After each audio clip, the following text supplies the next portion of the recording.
Hi guys, welcome back to जेंजी trading.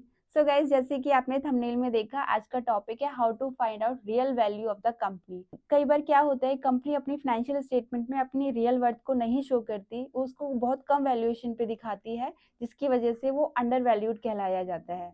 इस case में मैंने बजाज हिंदुस्तान शुगर का एग्जाम्पल लिया है, जो कि मल्टीबैगर कंपनी साबित हो सकती है अगर हम उसके फिलहाल बिजनेस को समझें और उसकी फाइनेंशियल स्टेटमेंट को देखें। तो सो गाइस, चलते हैं screener.in पे।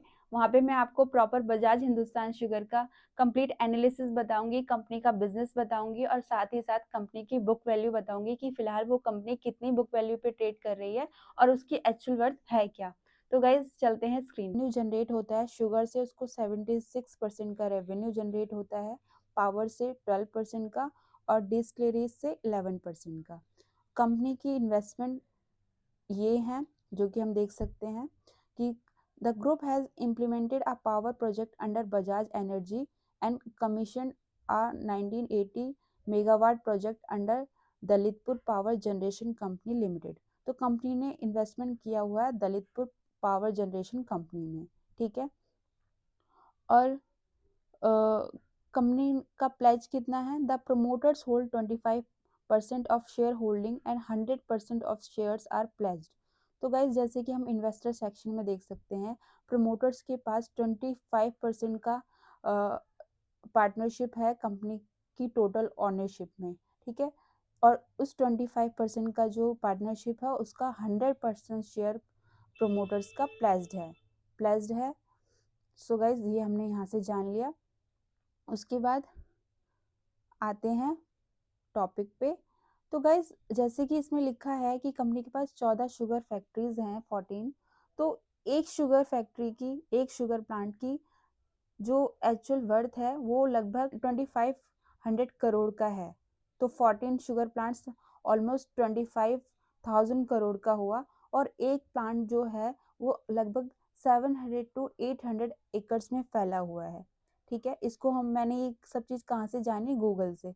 तो गूगल पे आप टाइप करके जान सकते हैं कि कंपनी के प्लांट्स का कितना साइज है और आज की डेट पे उसकी कितनी वैल्यूएशन है। तो गाइज, ये जो शुगर कैन का प्रोडक्शन है ना, ये मोस्ट फर्टाइल लैंड में होता है। यूपी में आपने देखा होगा, सुना भी होगा, आप अगर यूपी से बिलोंग करते हैं, वहाँ की जो लैंड की फर्टिलाइजेशन है वो बहुत अच्छी है और वहाँ पे शुगर कैन का प्रोडक्शन बहुत अच्छा है। इसी वजह से लगभग सारी कंपनी जो कि शुगर इंडस्ट्री से रिलेट करती हैं वो वहीं इस्टेब्लिश्ड हैं। उसका रीज़न यही है क्योंकि शुगर कैन इतनी ज़्यादा प्रोडक्शन में होता है और कंपनी उनसे परचेज करती है, तो वो ऐसे नहीं कर सकती कि एक जगह पे उसने प्रोडक्शन करवाई और उसको लेके कहीं और चली गई। इसलिए कंपनी को भी अपना प्लांट वहीं इस्टेब्लिश करना होता है जहाँ पर उसकी प्रोडक्शन होती है। सो गाइज, और ये प्लांट्स इतने बड़े होते हैं, इतने बड़े एरिया में स्प्रेड होते हैं कि इसमें एक पूरी की पूरी रेजिडेंशियल सोसाइटी बस सकती है, एक पूरा का पूरा शहर बस सकता है। सो गाइज, इस बात से ही हम अंदाज़ा लगा सकते हैं कि कंपनी की करंट, जो कंपनी लैंड यूज़ कर रही है, उसकी करंट वैल्यूएशन कितनी बड़ी हो सकती। लेकिन अगर हम कंपनी के बैलेंस शीट में जाके देखें तो कंपनी ने अपने फिक्स एसेट सेक्शन में जाके लैंड की वैल्यू कितनी दिखाई है? फिलहाल 4780 करोड़, 4780 करोड़ का कंपनी ने करंट लैंड प्राइस दिखाया है 14 प्लांट्स का। सो गाइज, ये बहुत ज़्यादा, मतलब बहुत कम कंपनी ने इसको शो किया हुआ है और असल में इसकी वैल्यू ज़्यादा है। फार्मर्स कंपनी में आते हैं कि उसको बेचने के लिए, तो वो कार्ट्स में अपना सामान लेके आते हैं, अपना पूरा जो गन्ना होता है, शुगर केन होता है, उसको कार्ट्स में लेके आते हैं। और वो कार्ट्स कम से कम मतलब सारे के सारे फार्मर्स एक ही सीजन में लेके आते हैं, एक ही टाइम पे जब उनकी प्रोडक्शन होती है तो वो सारे इकट्ठे आते हैं। तो उसको कवर करने के लिए, उसको लोड करने के लिए, अनलोड करने के लिए, खड़े रहने के लिए इतने बड़े स्पेस की ज़रूरत होती है, ज़्यादा एरिया चाहिए होता है कंपनी को अनलोड करने के लिए भी, और उसको स्टोर करने के लिए, गन्ने को स्टोर करने के लिए एक अच्छा खासा एरिया चाहिए होता है। तो गाइज, फिलहाल कंपनी ने कितना दिखाया? सिर्फ 4780 करोड़ का लैंड वैल्यू दिखाया है, लेकिन असल में ये वैल्यू बहुत ज़्यादा है और यही रीज़न है कि कंपनी की वैल्यूएशन कम हो गई है। कंपनी की जो बुक वैल्यू 33.9 कैसे डिराइव हुई है, अगर हम बैलेंस शीट में जाके शेयर कैपिटल यानी 124 प्लस रिजर्व 4209 इन दोनों को प्लस करके टोटल नंबर ऑफ शेयर से डिवाइड कर दें तो हमें बुक वैल्यू पर शेयर मिल जाएगी। एक बार मैं कैलकुलेटर पे जाके आपको दिखाती हूँ ये कैसे ये डिराइव्ड हुई है। 4209 124 प्लस 4209, ठीक है, कितना आया 4333। इसको हम अगर डिवाइड कर दें टोटल नंबर ऑफ शेयर्स से, कितना है total number of shares, company के पास 128 करोड़ के शेयर्स हैं टोटल, तो कितना आया पर शेयर वैल्यू 33.85, जो कि हम यहाँ देख सकते हैं बुक वैल्यू पर शेयर कितना आया 33.85, ठीक है। तो गाइज ये जो इनिशियल इन्वेस्टमेंट कंपनी ने यहाँ पे लगाई होगी, जब भी कंपनी स्टैब्लिश हुई होगी एनएससी बीएससी पे, तो कंपनी ने उसकी वैल्यूएशन उस टाइम पे कितना दिखाया 64 करोड़, और होते होते कंपनी ने इसको कितना तक लेके आया अभी तक 124 करोड़। तो गाइज इन 12 सालों में कंपनी ने अपनी वैल्यूएशन बस दुगनी करी है। तो आपको क्या लगता है 12 सालों में इनिशियल अमाउंट निकाला होगा, क्या उसकी वैल्यू 12 साल में दुगनी हुई होगी? नहीं, क्योंकि उस टाइम पे जो उसने लैंड परचेज करी होगी, जो फर्नीचर लगाया होगा, जो बिल्डिंग खड़ी करी होगी, जो व्हीकल्स यूज किए होंगे, जो एसेट्स खरीदी होंगी, क्या उनकी वैल्यू सिर्फ और सिर्फ 124 करोड़ होगी? No, not at all. तो ये बहुत कम वैल्यूएशन कंपनी ने यहाँ पे शो की हुई है, और इसी से डेराइव इन दोनों को प्लस करके ही हमारा आता है बुक वैल्यू। तो गाइज इस तरीके से हम इस चीज को समझ सकते हैं कि बुक वैल्यू कंपनी ने बहुत कम दिखाई हुई है, एक्चुअल बुक वैल्यू नहीं है ये। एक्चुअल बुक वैल्यू में अगर मैं लैंड को भी मेंशन, मतलब अगर हम लैंड का ही एग्जांपल देखें खाली, जो कि 14 प्लांट्स में कंपनी है, कंपनी के पास 14 प्लांट्स हैं, तो उसकी वैल्यूएशन ही 25,000 करोड़ है आज की डेट में, और कंपनी ने अपना बुक वैल्यू ही 33 रुपीज दिखा रखा है, तो ये बिल्कुल भी जस्टिफाइड नहीं है। इस तरीके से हम ये कंक्लूड कर सकते हैं कि वैल्यू एक्चुअल नहीं है, बुक वैल्यू इसकी हिडन है। मैं इसकी डेट पे जाके देखूं, लॉन्ग टर्म बोरोइंग कितनी है 3557, ठीक है, कंपनी के पास इतना डेट है। लेकिन अगर कंपनी अपने 14 प्लांट्स में से सिर्फ 2 प्लांट्स को भी बेच दे तो कंपनी पूरी बोरोइंग जीरो हो सकती है, अपने आप ही खत्म हो जाएगा। वो कैसे खत्म होगा? एथेनॉल प्रोडक्शन से। गाइज स्टेट गवर्नमेंट का इंडियन फार्मर्स से ये प्रॉमिस है कि 2025 के एंड तक या 2026 के स्टार्टिंग तक हम जितना भी प्रोडक्शन होता है शुगर केन का, उसको सारा खरीदेंगे और उससे क्या बनाएंगे, एथेनॉल बना के उसको मार्केट में बेचेंगे। इससे क्या होगा कि जो करंट डिमांड है शुगर की वो मीट हो जाएगी प्रोडक्शन के साथ, यानी कि जो प्रोडक्शन शुगर कैन को बनाने में किया जा रहा है उसका यूज, कुछ यूज उसका एथेनॉल बनाने में किया जाएगा 50%, और 50% शुगर केन की डिमांड को पूरा करने में किया जाएगा। इससे होगा क्या, शुगर केन का यूज सिर्फ शुगर बनाने के लिए कर रही हैं वो भी प्रॉफिटेबल हो जाएंगी, और वो इंडस्ट्री जो एथेनॉल बनाने के लिए करती हैं वो भी प्रॉफिटेबल हो जाएंगी। तो इससे होगा क्या कि बोरिंग खत्म होने से कंपनी की कैपेसिटी बढ़ेगी, कैपेसिटी बढ़ने से सेल्स बढ़ेगी, सेल्स बढ़ने से रिजर्व बढ़ेगा यानी कि प्रॉफिट बढ़ेगा, प्रॉफिट बढ़ने से करंट मार्केट प्राइस बढ़ेगा। फिलहाल ये अपनी बुक वैल्यू से भी नीचे पे ट्रेड कर रहा है, ठीक है। सो गाइज ये एक अपॉर्चुनिटी के अलावा और कुछ नहीं है, ये एक गोल्डन अपॉर्चुनिटी है शुगर इंडस्ट्री में इन्वेस्ट करके एक मल्टी बैगर रिटर्न्स लेने के लिए, ठीक है।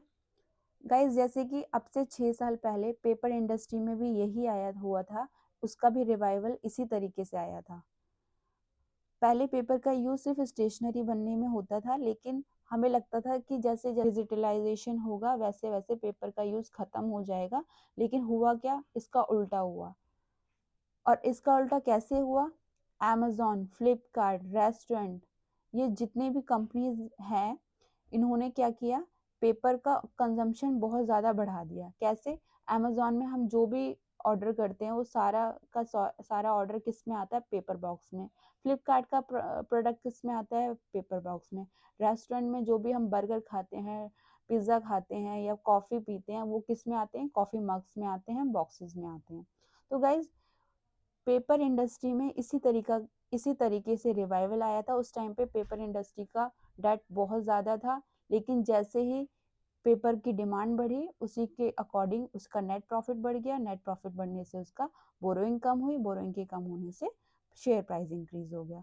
सेम होने वाला है शुगर इंडस्ट्री में। जैसे ही एथेनॉल का प्रोडक्शन होना स्टार्ट हो जाएगा, गवर्नमेंट उसे परचेज करने लगेगी, कंपनी के ऊपर जितना भी डेट है वो खत्म होगा, डेट खत्म होने से कंपनी रिवाइवल में आ जाएगी, उसकी सेल्स बढ़ेगी, नेट प्रॉफिट बढ़ेगा और अल्टीमेटली करंट प्राइस अच्छा खासा फ्लॉट करेगा। ठीक है, अब से 5 साल बाद मुझे ऐसा लगता है कि ये कम से कम 100 टाइम्स होगा, यानी कि 2600 इसका प्राइस जा सकता है, क्योंकि कंपनी को ज़्यादा टाइम नहीं लगता अपने प्रॉफिट को बढ़ाने में। इसकी प्रोडक्शन ही इतनी ज़्यादा है शुगर केन की कि कंपनी को एक ही क्वार्टर में अच्छा खासा प्रॉफिट हो जाता है, अप टू 10 to 15,000 करोड़ का। सो गाइज, मैं 100% बुलिश हूँ बजाज हिंदुस्तान शुगर को लेके। और इसी तरीके से हमने इस वीडियो में क्या जाना, बिजनेस को समझ के ये जाना कि क्या उसकी बुक वैल्यू जस्टिफाइड है और उसकी बुक वैल्यू होनी कितनी चाहिए। वो हमने किस बात से अंदाज़ा ही लगा लिया कि 14 शुगर फैक्ट्रीज हैं और एक शुगर फैक्ट्री कम से कम 1000 एकड़ में फैली हुई है, और इतनी महंगी ज़मीन की कीमत कंपनी ने अपनी बैलेंस शीट में कितनी दिखा रखी है, सिर्फ और सिर्फ 4780 करोड़ की। ठीक है, 4780 करोड़ की दिखा रखी है, जबकि एक्चुअल वैल्यूएशन इसकी 10 गुना ज़्यादा है। सिर्फ और सिर्फ मैं लैंड की बात कर रही हूँ गाइस, अगर बिल्डिंग इन सब की लगाई जाए तो ये और भी ज़्यादा बढ़ेगी, फिक्स एसेट्स और भी बढ़ेगा। ठीक है, तो इस तरीके से हम हिडन बुक वैल्यू को फाइंड आउट कर सकते हैं बिजनेस को समझ के, और उसके आने वाले फ्यूचर में क्या क्या गवर्नमेंट उसके लिए पॉलिसीज लेके आ रही है, क्या क्या उस इंडस्ट्री में रिवाइवल आने के चांसेस हो सकते हैं। किसी भी गवर्नमेंट पॉलिसी के आने से हमें जितना इम्पोर्टेंट कंपनी के फाइनेंशियल को देखना है, उतना इम्पोर्टेंट उसके बिजनेस को समझना भी है।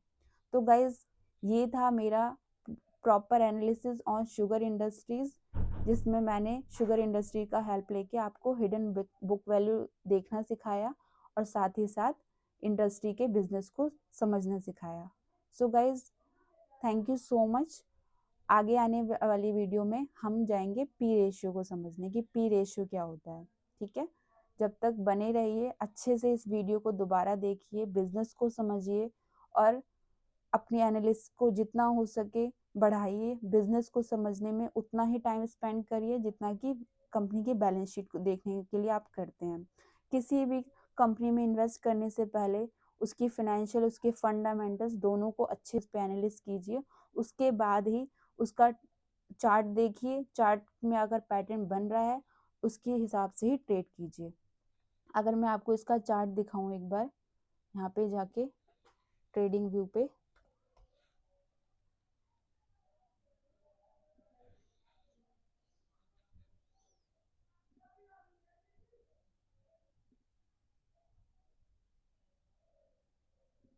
मैंने डेली चार्ट इसका ओपन किया हुआ है। ठीक है गाइज, अगर मैं देखूं आपका 2021 में कंपनी कितने प्राइस पे फ्लॉट कर रही थी, ओनली 3.50, 3.5 की कंपनी थी, शेयर प्राइस था। 2006 में इसका प्राइस हो गया 438 रुपीज। तो सिर्फ और सिर्फ 5 सालों में कंपनी ने कितने रिटर्न दिया, 133 टाइम। कितना टाइम लगा, सिर्फ 5 ईयर्स। सो गाइज, इसी तरीके से उस टाइम जिस ऑपरेटर ने इसको चलाया होगा, क्या है, वो दोबारा नहीं चला सकता। डेफिनेटली चला सकता है, लेकिन कब चलाएगा, उसकी प्रोडिक्शन करने के लिए हमें सबसे पहले बिजनेस समझा, हमें पता है गवर्नमेंट पॉलिसी लेके आने वाली है, एथेनॉल पे ऑलरेडी प्रोजेक्ट चला है गवर्नमेंट का, और जैसे ही ये फुल फ्लैश तरीके से काम करेगा तो शुगर केन इंडस्ट्री यानी कि शुगर इंडस्ट्रीज भी ऑटोमेटिकली फ्लॉट करेंगी, ऊपर ही जाना है। ठीक है गाइज, बस हमें रीजन समझने की देर है कि क्यों ये इंडस्ट्री ऊपर जाएगी। रीजन हमें मिल गया है, ethanol is the reason. Ethanol के प्रोडक्शन की वजह से शुगर इंडस्ट्री में रिवाइवल आएगा, और जैसे ही रिवाइवल आएगा ये आपको 4 से 5 सालों में 100 गुना का रिटर्न आराम से दे जाएगी। अगर हम करंट मार्केट प्राइस को देखें, 27 रुपीज का करंट मार्केट प्राइस है, अगर ये 2700 तक भी जाता है तो भी कोई बड़ी बात नहीं है, क्योंकि ये इंडस्ट्री ही इतनी बड़ी है, इसकी जो वैल्यूएशन है वो इतनी ज़्यादा बड़ी है कि 2700 कुछ नहीं है कंपनी की वैल्यूएशन के अकॉर्डिंग, ठीक है। So guys thank you so much, और अगली वीडियो हम बनाएंगे पी रेशियो पे। सो गाइज बने रहिए, वीडियो को ज़्यादा से ज़्यादा लाइक कीजिए, सब्सक्राइब कीजिए मेरा चैनल, और इसको ज़्यादा से ज़्यादा शेयर कीजिए ताकि सब लोग सीख सके, सबको अंडरस्टैंडिंग आ सके कैसे बिजनेस काम करता है, और कैसे चार्ट को देख के हम ये प्रेडिक्ट कर सकते हैं कि हाँ ये कंपनी कैसे ग्रो कर सकती है। तो guys thank you so much, have a good day.